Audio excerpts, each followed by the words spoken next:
Yo les gars, j'espère que ça va. Dans cette vidéo, on va faire le tour des personnages qui sont sortis sur DB Legend cette semaine. Donc on va prendre en compte les personnages sortis, mais surtout les ups qu'il y a eu.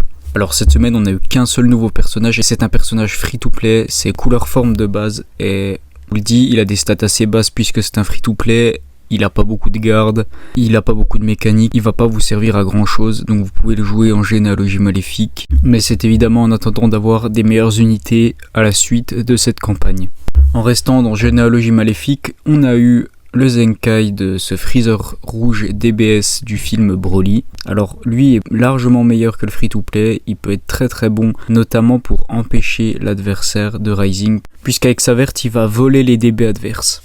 Mais il est également assez fort, il a des grosses stats, donc il rentre parfaitement dans la team généalogie maléfique. Et pour finir, je pense que tout le monde ne sera pas d'accord, mais on a eu l'item de Super Gogeta rouge, qui a déjà un Zenkai, c'est un personnage assez ancien. Alors, il peut taper fort, il peut off-tank et tout, mais le problème c'est qu'il va beaucoup manquer de mécanique due à son ancienneté. Moi personnellement j'ai pas farmé l'item parce que je voulais pas dépenser mes gommes là-dedans, surtout qu'on va avoir des items qui vont arriver pour la LOE. C'est à vous de voir si il rentre bien dans votre team, si vous pensez que vous en avez besoin, mais personnellement je vous conseille pas spécialement d'utiliser vos gommes pour cet item. Dans sa manière de jouer, il me fait un peu penser à Chalotte, c'est qu'il a des grosses stats, mais il fait pas grand chose mécaniquement, et encore il est encore moins bon mécaniquement que Chalotte. Et surtout en fait quand tu le mets sur le terrain, il va piocher des cartes, donc ça c'est cool.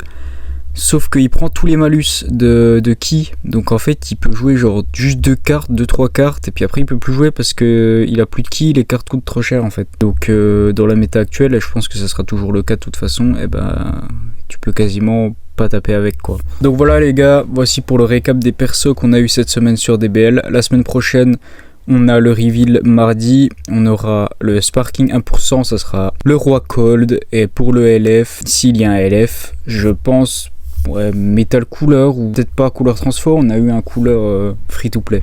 Sinon après il y a aussi Mecha Freezer, c'est à voir les amis. En tout cas je vous ferai une vidéo quand le reveal sera sorti et nous on se dit à la prochaine.